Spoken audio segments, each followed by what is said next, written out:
This passage is slightly difficult to read because it's about philosophers, it's about the relationship between science or science in terms of philosophy, and the language is slightly difficult. All right, but when you read and summarize the passage, you find that again the passage has only 2-3 main points, and the whole passage is based on Karl Popper's falsification theory. All right, we'll find out what it is with a quick summary. I'll quickly read through the passage and summarize the main points for you. If you ask philosophically minded researchers in the Anglophone world, at least, Anglophone means English speaking world, why is it that science works? They will almost always point to the philosopher Karl Popper for vindication. If you ask anybody, why does science work? They'll say Karl Popper. They will always refer to Karl Popper for vindication, means to justify their answer. Science, they explain, does not presume to provide the final answer to any question, but contents itself with trying to disprove things. These people, why does science function? Why does science work? Because science does not say that it's going to give the final answer to anything. On the other hand, it's content, it's satisfied by trying to disprove everything. Trying to disprove things. It works through disproving things. Clear? Science, so the Popperians claim. Who are Popperians? Supporters of Karl Popper, is an implacable machine for destroying falsehoods. Science is a machine which disproves things, which destroys falsehood, and that's how science works.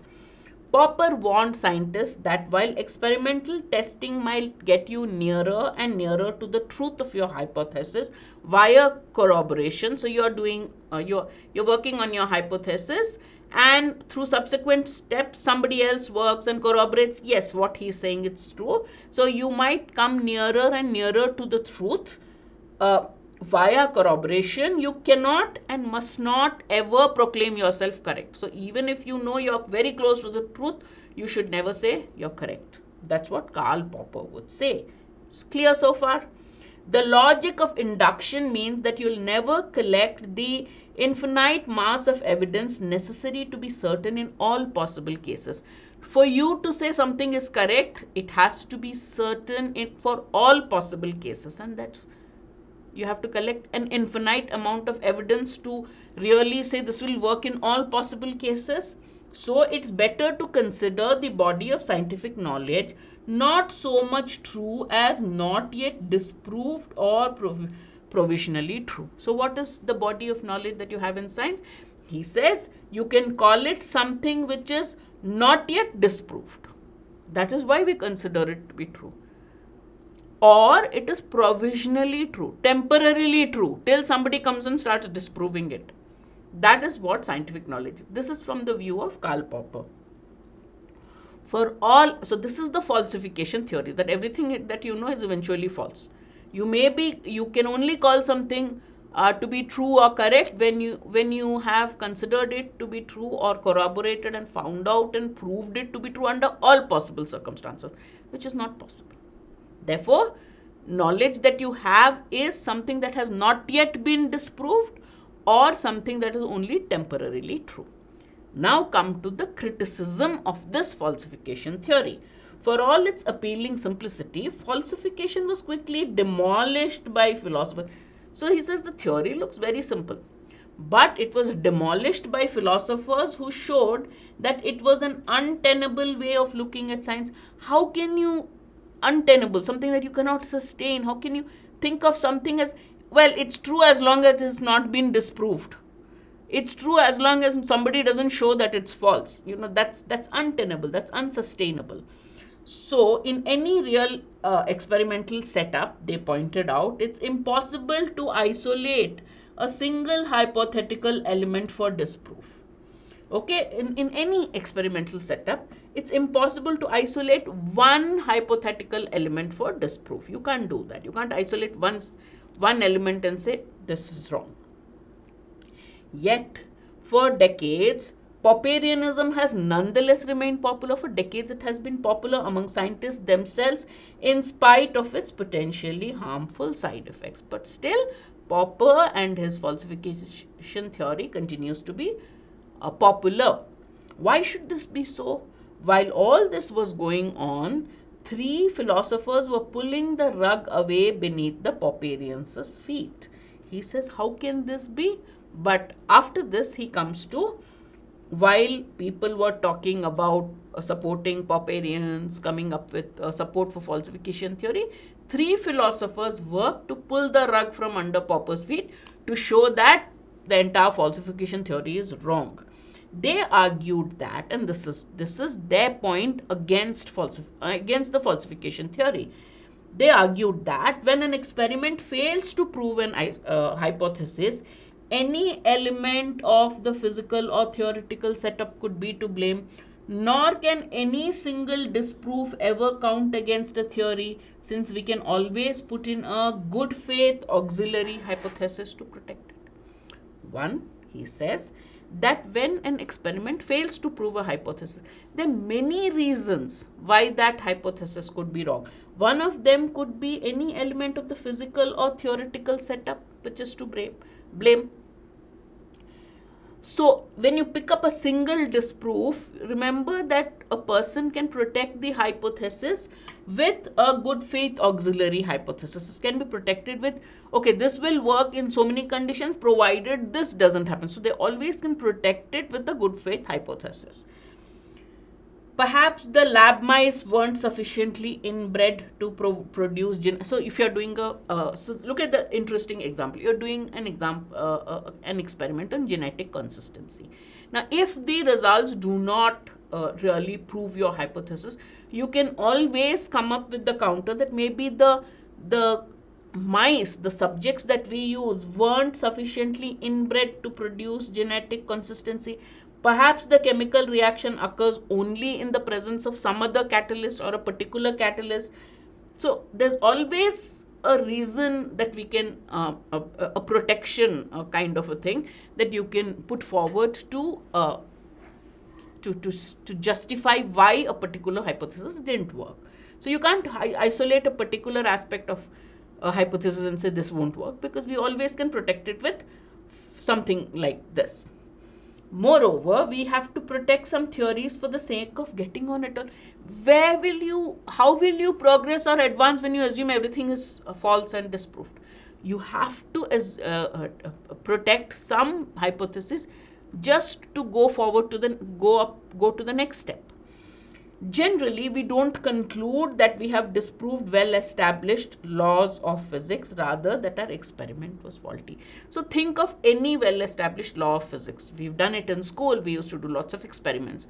Now, when the results don't turn out the way they are expected, we know that the experiment we conducted is false or faulty. We don't say that the well-established law of physics itself is wrong. And yet, the Popperians were undaunted. The supporters of Karl Popper were not frightened, were not daunted. What did they see in him? Why? Why is this strong? Why was Popper so strong, such a strong influence on people who followed him? Then we come to why was Karl Popper so popular? Why were Popperians so influenced by his falsification theory? The historian Neil Carver argued in 2013 that members of the Royal Society were swayed less by Popper's epistemological rules for research than by his philosophical chic. So they were more influenced by his style, by his philosophical style, and his popularity, rather than the knowledge. Epistemology is the theory of knowledge. They were not really interested in the theoretical knowledge part of his theory at all. They were more influenced by his philosophical popularity, chic, style. All right. Second, during the then he's expanding on the same point. During the 1960s, they had been pummeled by the two cultures debate. Pummeled means totally beaten up. that cast them as jumped up technicians in comparison. So the philosophers were criticized as jumped up technicians during the two culture debate, with the esteemed makers of high culture. So the people of the so-called people of high culture criticized philosophers as jumped up technicians. Therefore, philosophy was a good cultural weapon with which to respond, since it demonstrated an affinity with the arts. Now, if you're philosophical, you have an affinity with the arts and you're considered culture. So this was their rejoinder, this was their reply to those people who criticized them as jumped up technicians. They used the garb of philosophy to counter the criticism. Popper's account of what came before falsification in research was a good defense of the cultural qualities of science. So Popper's defense of falsification, or what is false in research, was a good weapon, good defense for them of the cultural qualities of science. He described this stage as conjecture and act of imagination. Medower and others made great use of this scientific creativity in order to sustain cultural kudos for their field.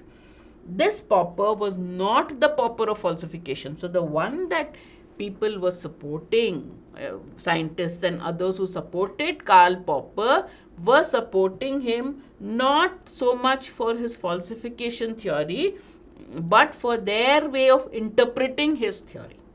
Clear? Then comes the last paragraph, which will leave you wondering a bit. Science is profoundly altered when considered analogous to the open market. The notion that scientific theories vie with one another in open competition overlooks the fact that research ambitions and funding choices are shaped by both big pound and small pound politics. So he says, science is altered by open markets.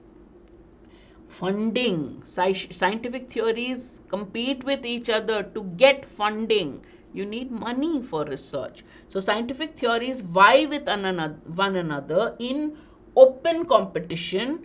It overlooks the fact that research and funding choices are shaped by both big pound and small pound politics. Money, big money is there, big and small money that revolves around research. There is a reason why most scientific progress has been made in drugs for the treatment of diseases of wealth than of poverty. You get funding and you are vying for funding, so people who have money will obviously give money for research which will help them. So that's why he's saying it's not surprising that you have more cures for diseases of the rich than diseases of poverty. Alright, now what's the connection with Popper? We'll find out if there is any. That is the summary. Karl Popper, falsification theory, why was it so popular, and then the last paragraph which talks about science research and the connection with funding and big and small pound politics. In comparison to the rest of the passage, the final paragraph seems disjointed since it's not based on Popper's falsification theory. It said something about scientific theories vying against each other in the free markets for funding, politics. So it does seem to be disjointed. Where is Popper? Where is falsification theory? Talks about scientific theory and open markets and funding. Therefore, A seems to be the most reasonable answer. Let's just quickly look at B, C, and D. To bring in familiar elements from the rest of the passage, such as open markets, well, there nothing of this sort has been mentioned in the passage. To contain a truism that drug research will always be diseases of the wealthy rather than of poverty, maybe the truism is there, but that hasn't been mentioned in the first part of the passage. Therefore, the final paragraph, the role of the final paragraph vis-a-vis the rest of the paragraph is not clear. Therefore, my correct answer is A. The continuation of Popper's falsification theory. No, it doesn't continue on the falsification theory. Therefore, my correct answer is A.